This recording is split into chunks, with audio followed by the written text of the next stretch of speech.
wanna mingle, here comes Adam Mingle. It's time for Mingle with Engel. Good morning, folks. My name is Adam Engel, and this is Mingle with Engel. It's our second episode of Season 2, and supposedly we have a really great guest. I have no idea, but that is the magic of the show, and I guess, guest, you can come on in. Let's see who it is here. Good morning. Chief Jones, what's going on? I'm actually not a guest. I'm here because I had a lot of phone calls about you being unruly today, so I'm going to have to ask you to come with me. Oh, okay. I don't know. I was like, what the heck, man? It's good to see you. Good to see you. Good to see you, Chief.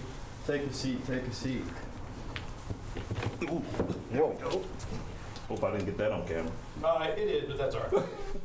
That was scary. I'm not going to lie for a second. I'm like, Did I get you? kinda. I was hoping so. Well, I thought it would be like an intro to something else. I didn't really know. But, so how's it going, Chief Jones? What's up? Going pretty good. Thanks for having me. Yeah, no problem. So tell us a little bit about you. I know obviously you're the chief of the police department here, but tell us a little bit about you, your story, how you got here to Oklahoma State. So, born and raised in New Boston, Texas. Okay. After graduating high school, I worked for Walmart. Oh, wow. Walmart ended up transferring me to Enid, Oklahoma, Okay. and then here to Stillwater. With Walmart. So you came to Stillwater for Walmart. That's how I got located here. What did you do? Were you a manager? Oh, okay. So like you're the big old security guard? Yeah, plain clothes, walk around, caught shoplifters. Okay. Began to work with the police department quite a bit and decided I wanted to join. Right. And that's how I got into this line of work. Did you work with the Stillwater Police Department? Yes. And then did you start there before you got to OSU? Oh, I applied at Stillwater and also applied at OSU at the same time. But you got OSU first. And you started out, I mean, you probably obviously didn't start out as a chief right away, right? Patrol officer. Okay. So when was that? When did you start? October 1994. Oh, wow. So you've been doing for a while. Take me through that, like maybe your first day on the job. Okay, well, I tell you, when they called me and offered me the position, I was excited, but at the same time I was like, oh man, I don't know if I can do this. Why? So just a new beginning, a change. Right. And then being in uniform where I grew up, we just didn't interact with police very much. Right. So it was a new adventure for me that kind of, I don't know, it was scary. Yeah. But I guess I fit pretty good. Yeah. Judging by, my promotions and things over the years. Yeah. So I was the first bike patrol officer on campus. Oh, wow. I started that in 95. Became a lake patrol officer in 97. 1999, I got promoted to sergeant. Oh, wow. And then in 2015, I got promoted to captain, or before that was lieutenant. Went to the FBI Academy in 2005. Then in 2016, I got promoted to captain. Wow. 2017 here. So what's the FBI Academy? Did you have to go through that to be captain, or? Yes. Okay. It was a requirement for promotion. Okay. Where was that? Where did you go for that? Quantico, Virginia. Oh, wow. Yeah. That's I've only seen it on TV shows, right? Yeah. What's it like? It's so the academy is a lot of class work Mm-hmm. and a lot of physical agility. Like what? So we did a lot of running. Mm-hmm. We started off the first day running 1.5 miles. Okay. And by the end of it, we were up to 11 miles. Wow. And then we had to do the yellow brick road, is what they call the yellow What's brick that? road. It is an obstacle course that the Marines go through and train. Okay. And It's like military crawl, all that kind of stuff. climbing ropes and inside of hills and Yeah. just a lot of running. Was that new to you, or did you play sports growing up? I played sports. I played football and basketball. In high school? High school. How was that? What position? Were you like a linebacker? I was a linebacker, Okay. defensive linebacker, and also an offensive guard. So All right. we did Ironman football back then. Right.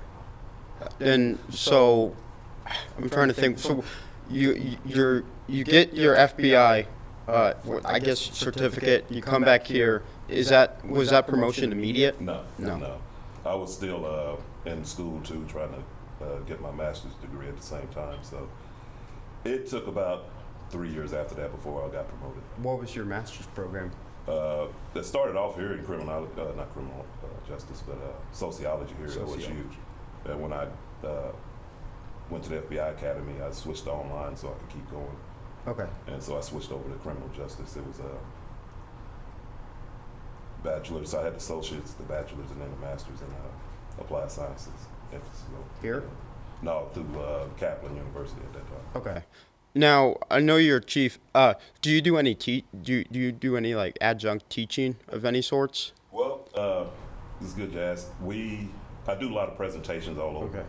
But we just started our police academy for students. Oh, wow. They get 3 hours of college credit for attending. And so our officers teach the class. So it's students that want to be police officers, or like anybody can take it. Though. Okay. I mean, it's like it is just in the curriculum now that you can take that class and get 3 hours of college credit. yeah. The plan was to show everyone what we do, give them insight on what we do and why we're here, and a hands-on, practical training, basically. Okay, very cool.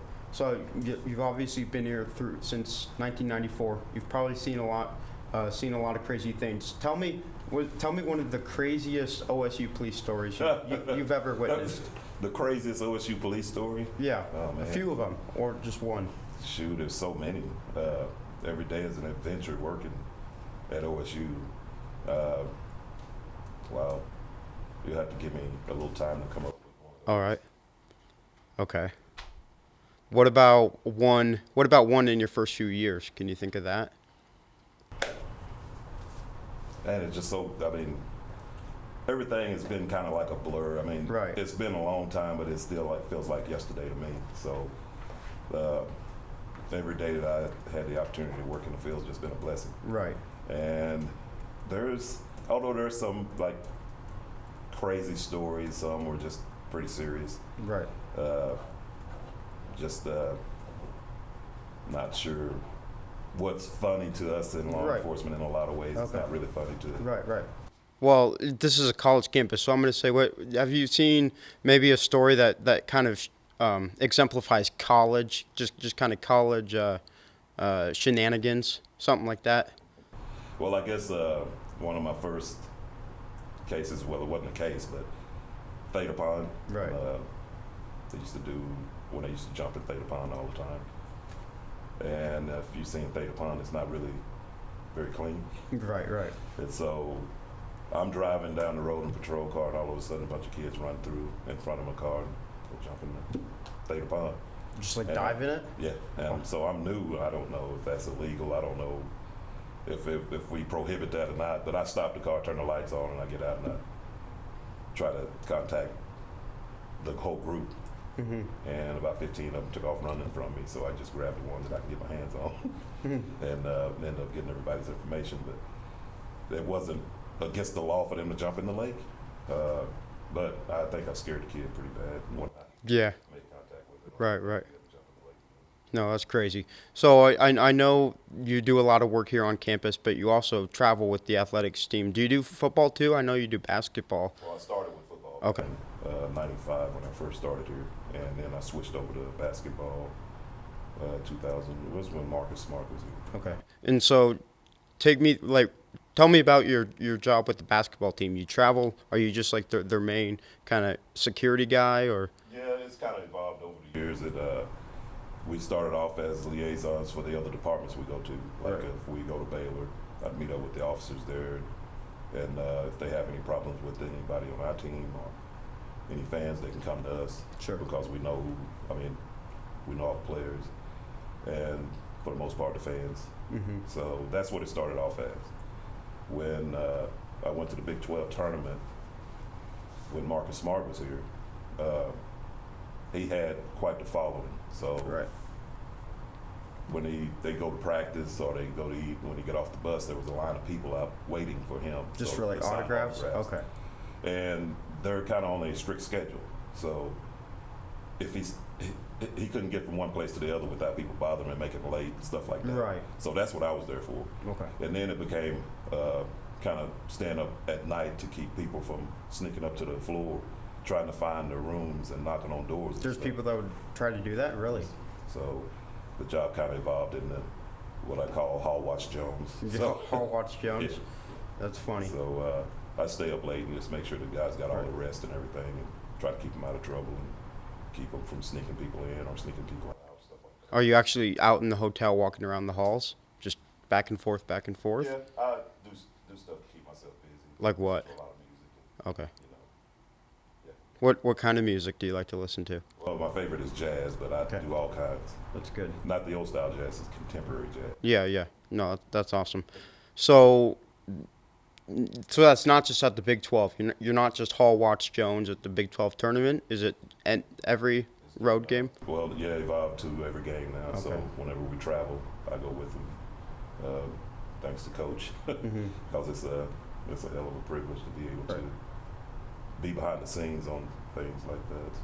What now this year was really interesting because of COVID. What was all that like? I mean, you have Cade Cunningham, you have these stars, but also you don't have all those people. Right, nobody could get to them. We were in a bubble, so Yeah.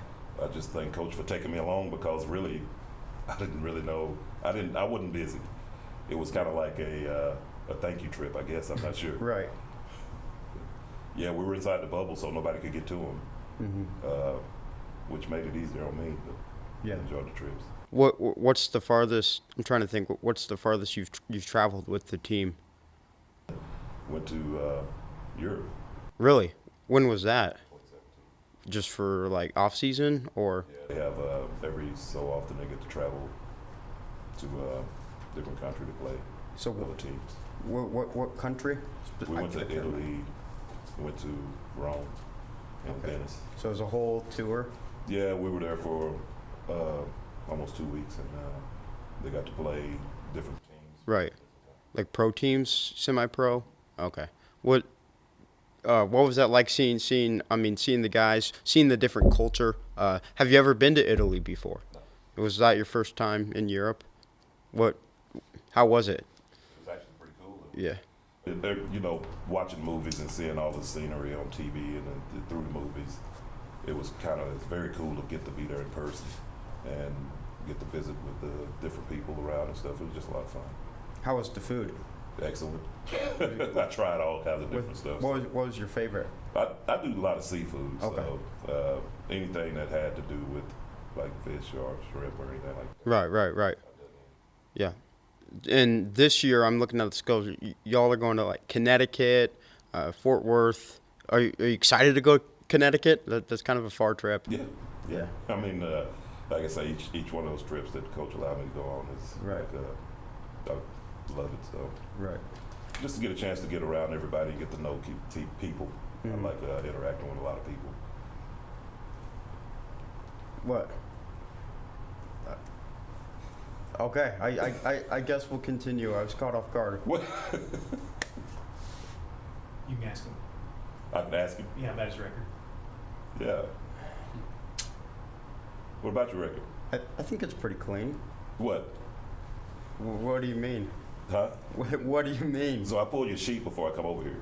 Okay. Are you gonna go ahead and tell me about it now, or do I have to tell everybody? Yeah, 4.0 GPA, president of APSE, Associated Press Sports Editors, junior from Wyoming. What about the criminal record? Non-existent, man. Non-existent. I don't think so. No, you don't think so? No, positive. You're a good guy. All right, thanks. I appreciate you coming on the show. I'm trying to think. So, take me through your daily basis. Of each day? Yeah, of each day. So now in the mornings, I get to work. I like to try to visit with as many officers as I can, the night shift guys or day shift. So come into the office, start a pot of coffee, have impromptu meeting with the Right. command staff. We sit around and laugh and joke. We got to have at least 15 to 20 minutes of laughter before our day starts.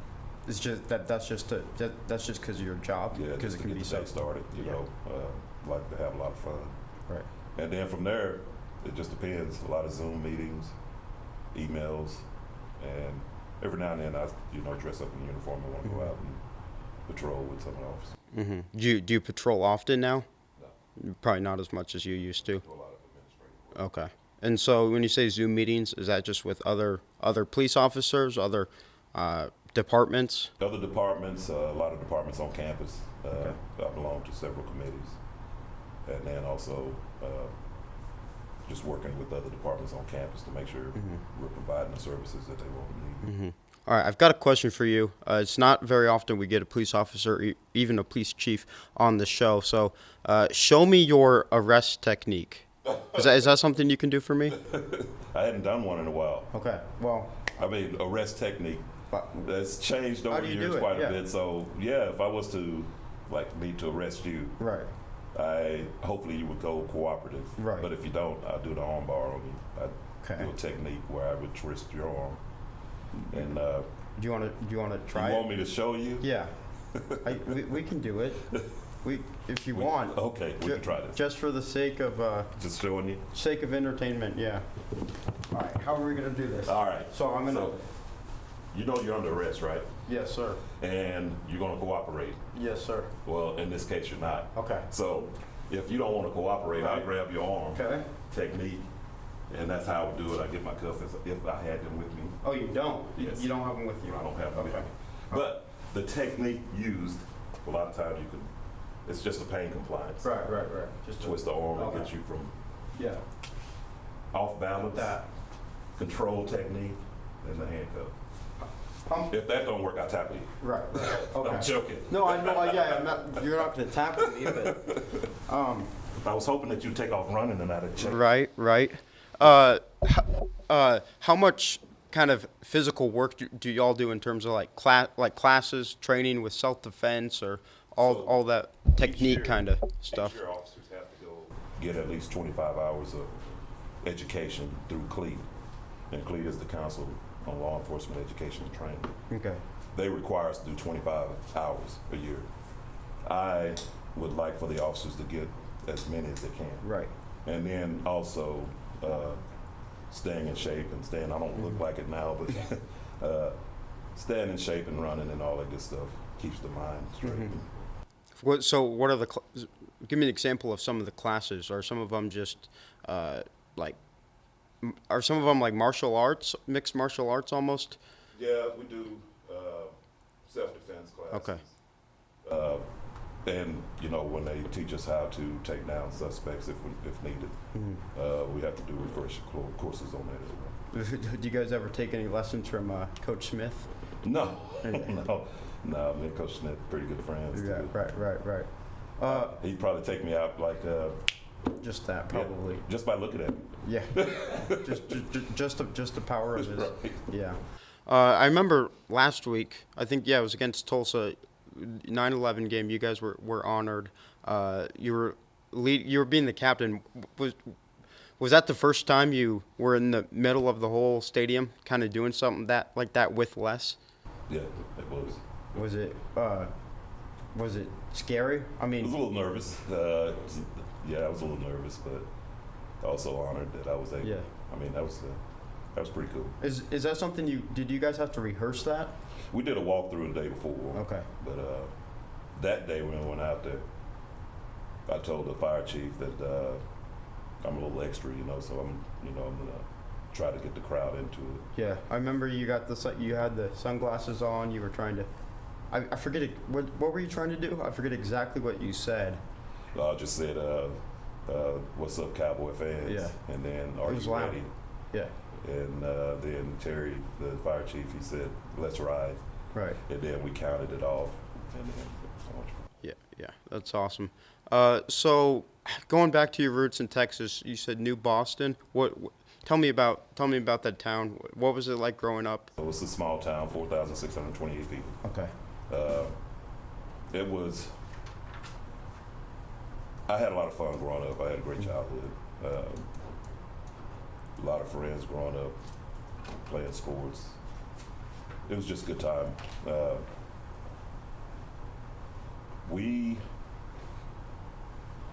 don't know how to explain. A small town is different. Growing up in a small town is really different. I'm from Wyoming, so I'm a small town kid too. So yeah, everybody knows everybody. Right. Couldn't get in trouble because everybody who knew you would call your parents. So that kind of helped me out quite a bit. Yeah. And just everyday life was fun. Dad worked at Red River Army Depot. We had a garden, so we had to work outside in the garden every day, mowed a lot of the lawns, make money. Couldn't wait to get my first car and drive, and just did what I could to get through school. Right. Didn't know what I was going to do once I graduated. Still didn't know what I was going to do until I got this job. So. Yeah. Well, Chief, those are all the questions I have. I really appreciate you coming on today, and it was awesome finally being able to meet you. I appreciate you having me on the show. Yeah, no problem. Great to meet you. I've Yeah. been watching your episodes. You have. Yes. So you're a fan? Awesome. Thank you. All right, guys, that does it for episode 2. Thank you so much for watching. Stay tuned for episode 3. As always, this show completely unscripted. I have no clue who the guest is, but that's part of the surprise. We will see you guys next week. If you wanna mingle, here comes Adam Mingle.